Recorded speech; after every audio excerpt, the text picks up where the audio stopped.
Kalau saudara tetap tidak mau percaya Kristus, bagaimana?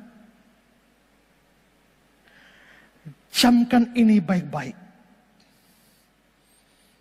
Kalau saudara tetap tidak percaya Kristus, tetap acuh tak acuh terhadap dia, tetap benci dia,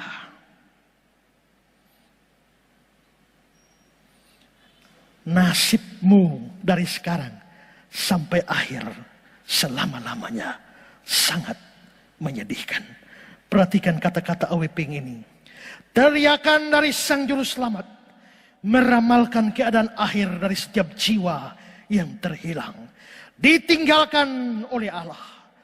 Teriakan dari Kristus ini memberi kesaksian tentang kebencian Allah terhadap dosa.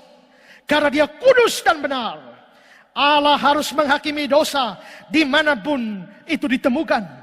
Karena kalau Allah tidak menyayangkan Tuhan Yesus pada waktu dosa ditemukan pada dia, kemungkinan pengharapan apa yang ada di sana, pembaca yang belum diselamatkan, bahwa dia akan menyayangkan engkau pada waktu engkau berdiri di hadapannya pada tahta putih yang besar dengan dosa padamu. Maksud dari Aweping adalah begini. Allah itu tiap kali menemukan dosa di mana saja pasti akan menghantam dan memberikan murkanya terhadap dosa. Dan saat di kayu salib, dosa itu ditemukan pada Kristus. Karena walaupun Kristus tidak berdosa, tapi dia menjadi perwakilan orang berdosa, menanggung dosa dunia.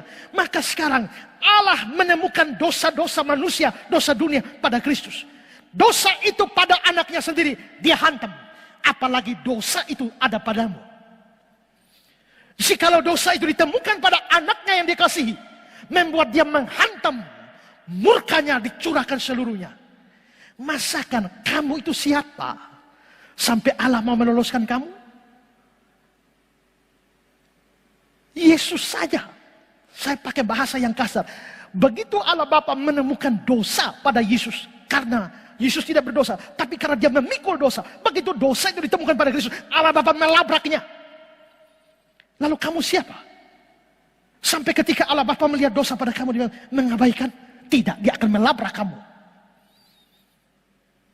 Dengan seluruh kepanasan murkanya. Dan kamu akan tanggung itu. Mungkin di dunia ini kamu belum rasa. Tapi saat napasmu berhenti dan kamu pindah ke neraka, kamu merasakan seluruh kepanasan murkanya.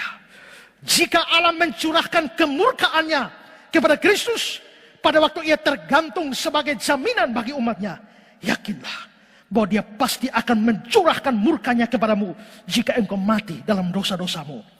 Allah tidak menyayangkan anaknya sendiri pada waktu dia mengambil tempat dari orang berdosa.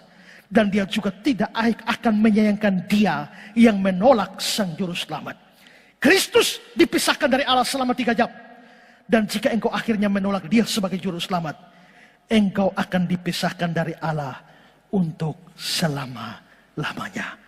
Makanya dalam 2 Tesalonika pasal 1 ayat 9, mereka ini akan menjalani hukuman kebinasaan sampai selama-lamanya, dijauhkan dari hadirat Tuhan dan dari kemuliaan kekuatannya. Saudara-saudara, Kristus sudah terpisah. Dia sudah berteriak Eli Eli lama sabatani, supaya setiap orang yang percaya tidak akan lagi meneriakkan kalimat yang sama. Tapi kalau kamu tidak percaya dia, kamu akan berteriak dari neraka, dan tidak ada artinya apa-apa. Hari ini kita memperingati Jumat Agung, hari kematian Kristus, hari di mana dia terpisah dari Allah.